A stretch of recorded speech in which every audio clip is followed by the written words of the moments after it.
Hey y'all, I'm back. I am gonna get this done quickly. This is the 13th time I've done this. Most of the times I start and then I get a notification that I have an order, so I check on that and it's a crap order, so I have to start over. And I decided that since all I was getting right now were crap orders, that I would go ahead and just pause it and do this video. So I have been giving a lot of thought to the interview yesterday and not obsessing about it, mind you, not even in any stretch of the imagination have I been obsessing about it. I've just kind of been like, it's almost the exact opposite, kind of like, whatever happens, happens, and I'm gonna be okay with it. I have completely let go of any kind of attachment to the outcome. And if I get it, great. If I don't, great.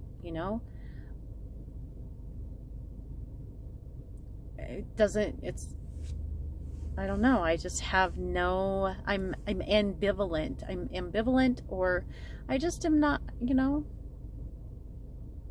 doesn't matter. It doesn't matter one way or the other. And so in the same respect, I've also been thinking a lot about how Aaron talks about immersing yourself in the unknown, and I kind of wonder if that is what I'm supposed to be doing now. And maybe the DoorDash thing allows me to immerse myself in the unknown. I know that it does afford me the luxury of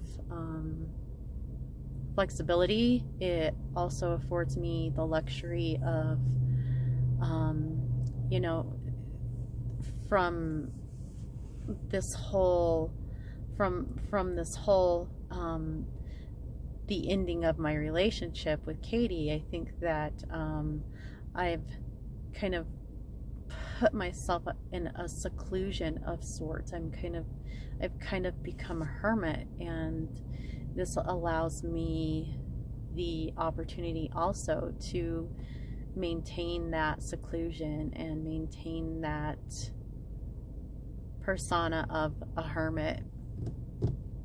I mean, my housemate doesn't bother me too much. She just kind of lets me do my thing, and she knows that I'm healing and whatever.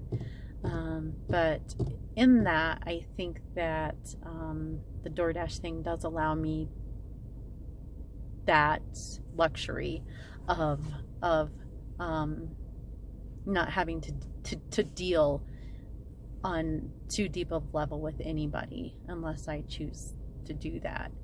I like that. I like that flexibility as well. And then I also, I have I'm getting to know myself, which is something I don't think I've ever done. And so in that, I think that the DoorDash, I think that is also an amazing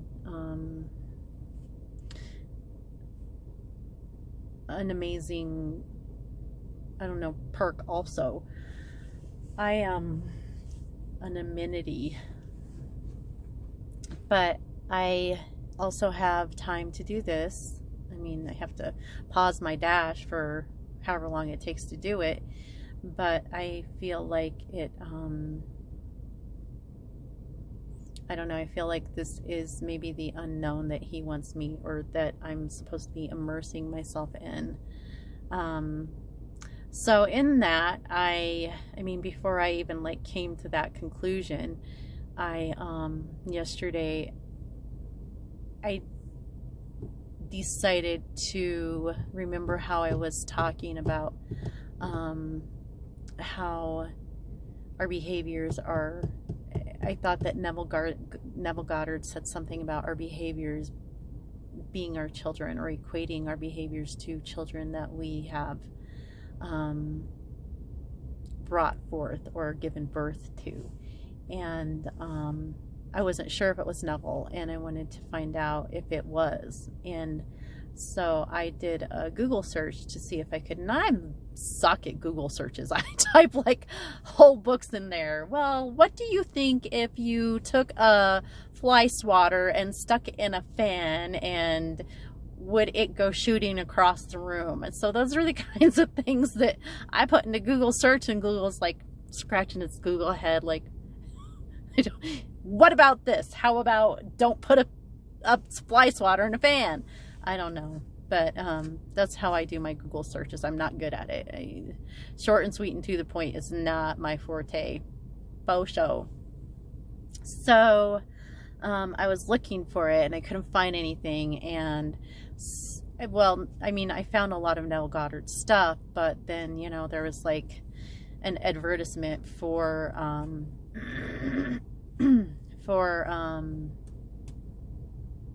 audiobooks, and I'm like, you know, that would be okay to have, you know, to listen to while I'm driving around delivering people's food. And so I downloaded the Audible app. They had like this special, like $4 for 6 months or something like that, $4 for 7 months, I don't remember, but so I got it.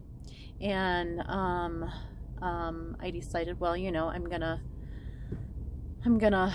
look and see what kind of Neville Goddard books there are. I mean, I am very fascinated. I'm very I can't get enough of New Thought concept. Authors who were a part of the New Thought movement. And it's unfortunate that movement didn't, you know, have more momentum, because I think that if we all operated with those belief systems, I think that this world would be a much different place, much better. I don't think that we would be as easily manipulated as we are. We're still manipulated, but that's another topic that I'm not even going to touch. I decided that I was going to look for some Neville books, and Audible has all of them, and it had one that was like all of his books in one for like $20, and I thought, well, I could get that, but for some reason I was being drawn to his The Feeling is the Secret, and it was kind of like something was nudging me. Something was like, get that one, get The Feeling is the Secret. You know you want that book. Come on, just get The Feeling is the Secret. So I was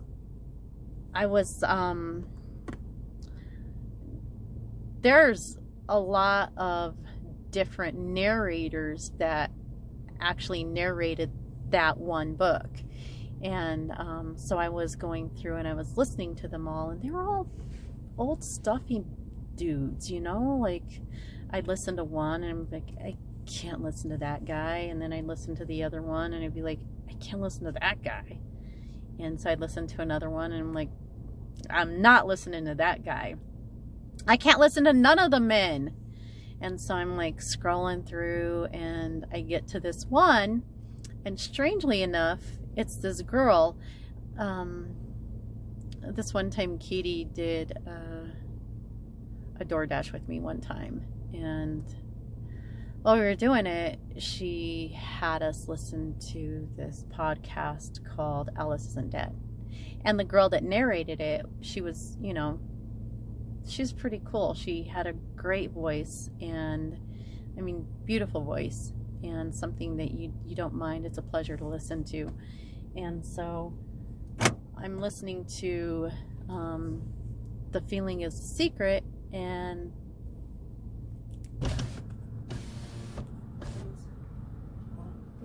I was just gonna ask you if you had any spare cash or any way to help out. I'm on the streets, just being cold outside, and I didn't know if you you know, I could always use cash and get her tax. Yeah, just a second. You're beautiful. I love your hairstyle. Oh, thanks. You're so sweet. Here you go. Oh, God bless you. You're welcome. Good luck. Thank you so much. You're welcome. Oh, that just happened. So anyways, I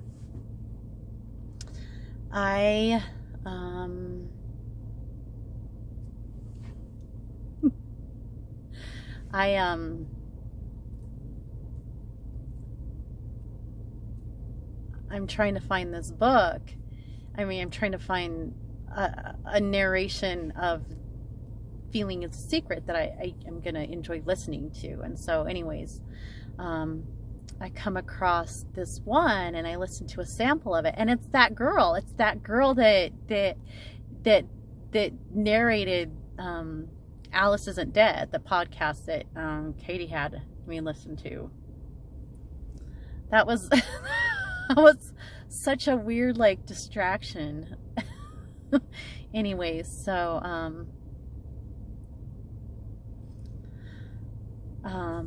anyways, that's the one I got, and I'm listening to it, and right off it's like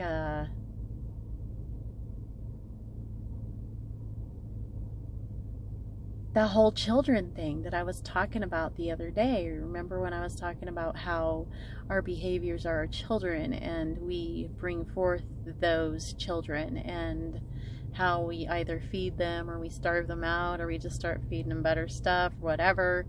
And I was trying to remember if it was Neville Goddard that had talked about it, or if it was someone else. And it was Neville. It was Neville Goddard that actually talked about it. And he talked about it in that book I got, and so it's kind of cool. And I guess what I'm trying to say, what the point I'm trying to come back to, is that it seems like kind of also like the pictures that my cousin sent me. You know, I kind of put this thing out there, and suddenly there it is. So, you know, I thought to myself, I really would love that picture. That would be an amazing picture to have. I would love that picture. Next thing you know, here's Lisa, look what I have. And I'm like, wow, that's so cool. And then, you know, here's I'm super curious about, first of all, what book that is, but then also I really wanted to figure out the exact context or the content or whatever that Neville was talking on when he was talking about that. And it was beautiful. It was way more beautiful than even I mean, it was beautiful. I know that I didn't do it justice when I was explaining it, but it was beautiful. So, you know, if anybody has an opportunity to listen to or read The Feeling is a Secret, do it. It's beautiful. And I don't know. So I just feel like, what I feel like in this, the point I'm trying to make, what I'm feeling is that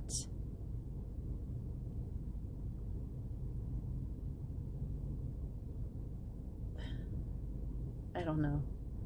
I asked for the picture. I put it out there. I want this picture, and here's this picture now.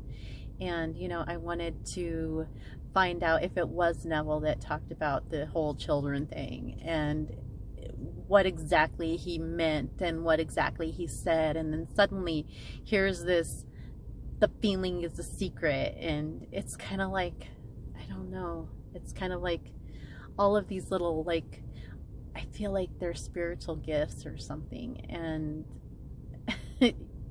it's awesome.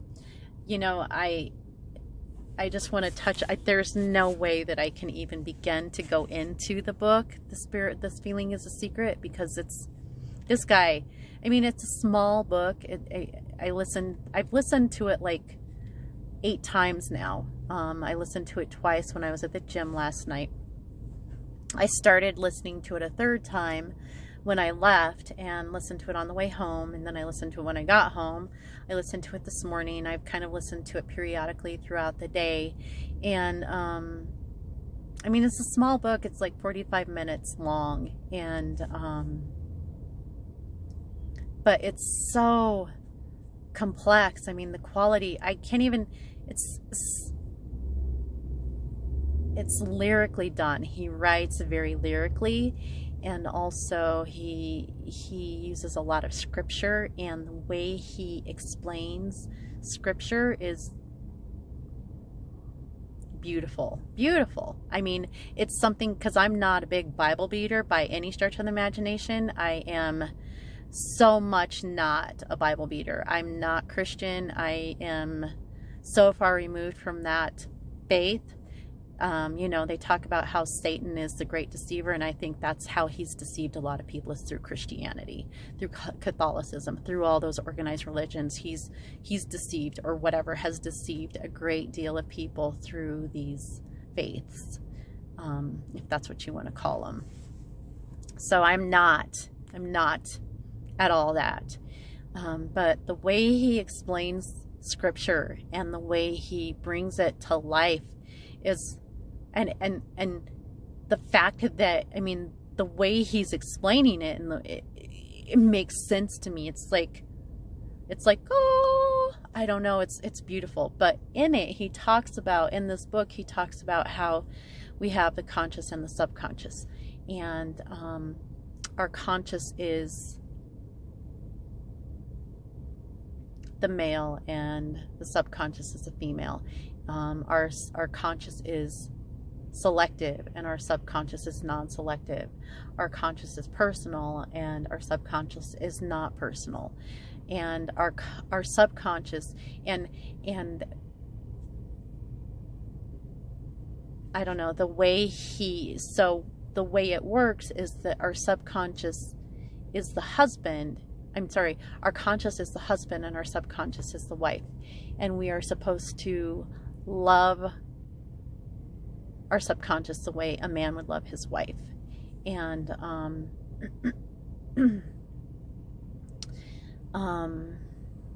and so when there is a union between the conscious and the subconscious, then, and the subconscious is, the job of the subconscious is to provide the conscious with whatever it wants. And so generally what the conscious is feeding the subconscious, and we're constantly feeding the subconscious, and it's kind of like this symbiosis. So we feed the subconscious, and then in turn the subconscious feeds us, or the subconscious gives us what we're feeding it. And so and from that, children are born, offspring. And so you want to make sure that when you're having union with your subconscious, that you're not dwelling on nasty things. And but I feel like, this is what I feel like. So when the subconscious's natural state is sleep, and it doesn't sleep. So when we go to sleep, it, based off of what we've given it throughout the day, it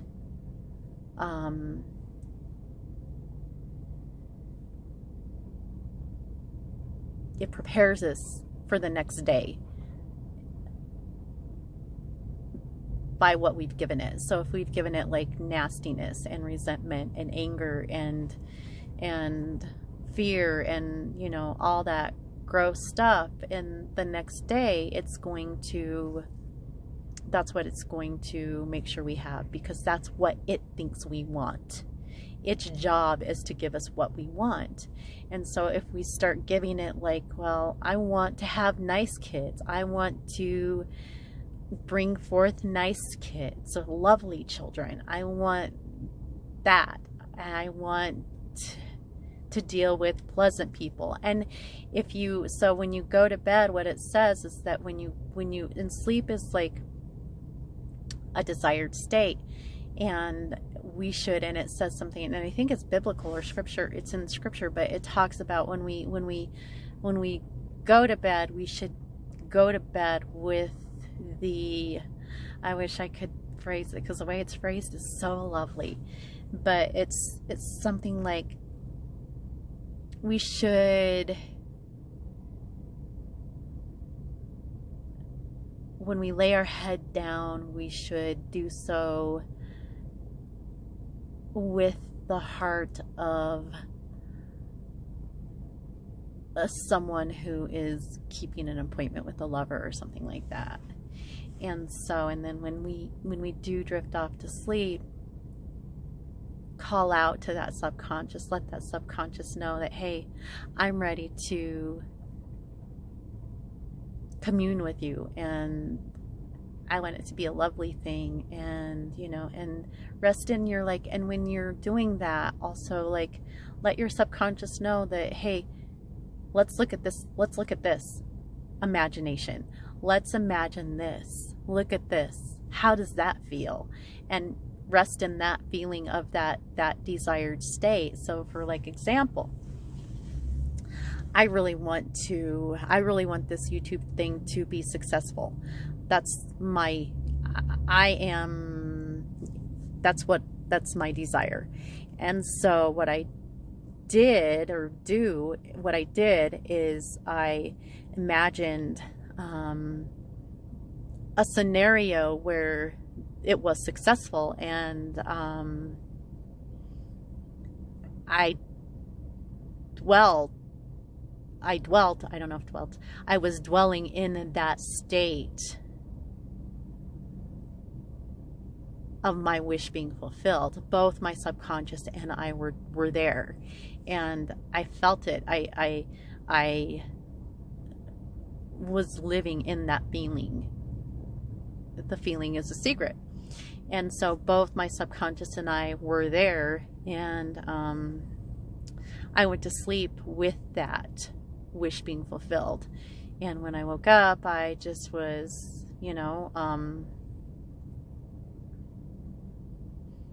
I don't know, I guess ambivalent about the process, not ambivalent, but I was, because I knew that the wish is fulfilled. It's gonna happen. And it's kind of amazing, because it talks about how when you start feeding your subconscious, or when you start, I don't even say feed, when you start communing with your subconscious mindfully, and when you're making sure that what you're sharing with your subconscious, or just your behaviors throughout the day, if you're mindful and making sure that they're pleasant and of happy rapport or whatever, that's what your subconscious is gonna be giving back to you. But I wanted to give an example. So I had been the picture my cousin sent me, I had been really wanting that picture. I mean, it's such a strange thing. I was I want that picture. I wish I could have that picture. I wonder who has that picture. And it was my subconscious went over to Lisa's subconscious and was hey, she wants that picture. Let Lisa know she wants that picture. And then next thing I know, Lisa's bing, look at these pictures. And and it was such a fun exchange between her and I, and we're both laughing at these horrible clothes that our parents put us in, and just all kinds of stuff. And it was fun. And so it's okay, so now I'm okay, well, what am I going to tell my subconscious I want now? Because and then the book, I wanted to know for sure what book that was from, who wrote it, where it came from, and next thing I know, it's right there, and I'm listening to it, and I've listened to it like 8 times in the span of less than a day and a half. And so I mean, I don't know if that's not testimonial for you. I don't know what is. And I'm just anxious and excited to see what else happens, you know. And then I put like $15 in cash in my purse. Not intending necessarily to spend it, but just, you know, I see people on the side of the road that, you know, could use the cash more than I could. And I'm like sitting here recording this, and that was that distraction. This guy comes along and he's like, do you have some cash? It's cold out. And I'm like, I have some cash. And I gave him a 5, and he said he liked my hair. It's life is good. I'm happy. Katie called and I didn't answer it. I didn't want to. I don't know what she was calling about. I wasn't even a little bit curious to find out. I guess I should have been. I feel like if it was urgent, she would have either left me a message or reached out to me via Messenger, and she hasn't. So I'm assuming that maybe it was an accident or it just wasn't that important. So I'm gonna move along. I'm not even gonna like rise to question her about the call. I'm just gonna let it go. I don't feel like I'm being urged to. That's another thing that I'm like really loving, is that my intuition is like, I'm paying attention to it, like the whole book thing, you know. It's like, get the feeling is a secret. It's the feeling is a secret. You better get the feelings. And so I listened to it, and sure as shit, it was the feeling is a secret. But I'm going to let you go. And I think that this is a good video, and I hope to be back I'm going to be back for sure, but I want to really go more in depth with this book, because I think that it is a gift to us as people. And I mean, if we could just all live this way, and I think we would be good. But anyways, I'm gonna say goodbye, and you guys have a great day, and remember to live abundantly.